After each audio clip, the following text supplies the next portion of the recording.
personalities.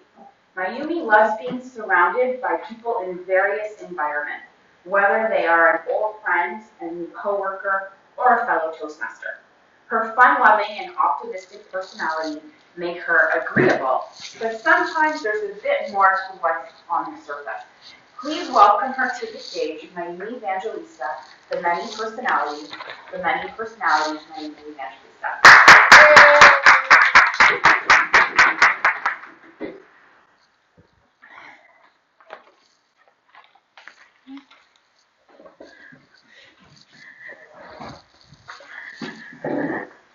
Thank you, Madam Toastmaster. Welcome, fellow Toastmasters. In tying with today's theme of mental disorders, I also want to bring to light the negative stigmas and judgments that we accuse other people. We easily tell people or we accuse people of being bipolar because they act one way with one person, a different way with a different person. For me, I can usually let things slide, but the one thing that really gets to me is hearing "you're fake." I couldn't understand how this could be possible, considering I never put any extra effort into changing my personality or trying to be someone I wasn't. So I started thinking, what are the different personalities I have? Today, I want to tell you 3 out of the many, which I use with different people in different environments. The first one is my professional teacher personality. In a classroom and with students, I am cheerful, outgoing, and helpful and informative. This I would consider my dominant personality because I act in a very similar manner with family and close friends. As you may or may not know from my previous speech, I think I was born to be a teacher. So it would make sense that my social life and my family life, which take up the majority of my time, is my dominant personality. This one is pretty straightforward. What you see is what you get. Now let's fast forward to married life. With my husband, I know and I pick and choose when I want to put my foot down or give him that evil eye to get what I want. But when it's just the two of us, I tend to have a more vulnerable personality.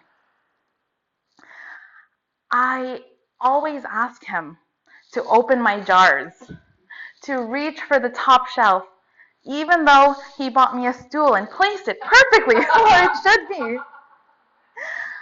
I want him to lead me blindly, to make the decisions. Why is that? Why am I forfeiting my power to him all of a sudden when professionally I feel like nothing can stop me? I'm strong mentally and physically. Nothing will slow me down. I can push a boulder if I had to. Yet he needs to lift an empty box.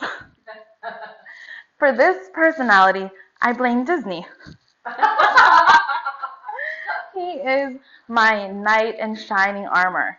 I like watching his protectiveness, his strength. I want to see and I enjoy watching him take the lead.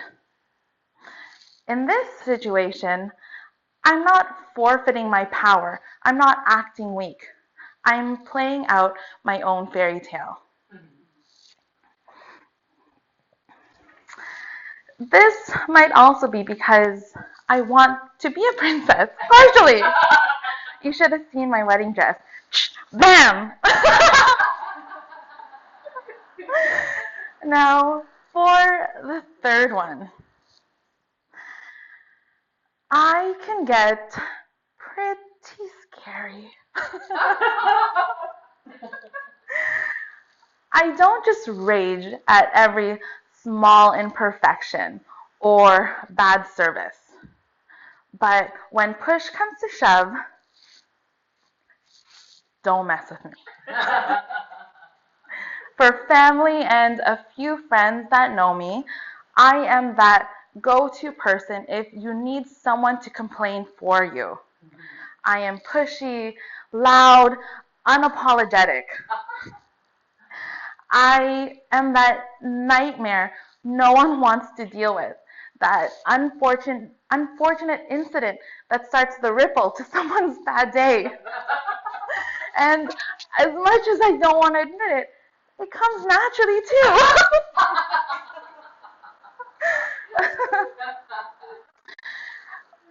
What seems like this angry, crazy person is not really my personality. I'm not confrontational, but in certain situations, we get that passion to fight for what's right or support what we feel is just. So on the surface, we look angry, but coming from the inside, it's compassion towards someone we're trying to help and a passion for the stance that we're trying to make. With this angry, violent personality, of course, it depends on the people we are addressing. Unfortunately, if it's a stranger, no mercy. I have no strings attached once I finish my rage. Whereas with the friends, we still keep in mind the relationship we'll have afterwards.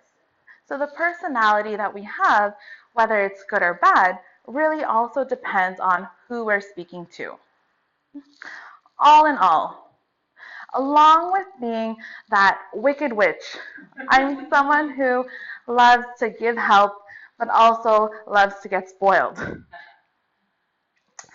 What I realize is that everyone has a different relationship with different people, and everyone has different comfort zones with different people and in different environments. So the way we act with one person, group, or environment only highlights our certain characteristics, traits, wants, needs, and interests. We're not being fake. We are just assimilating to that group we are with. I think we should all continue to be who we are. Every beautiful piece, every ugly piece, every strange and different piece makes us us. Because as Christina said, we are a person as a whole. And each small part of us makes us and not fake.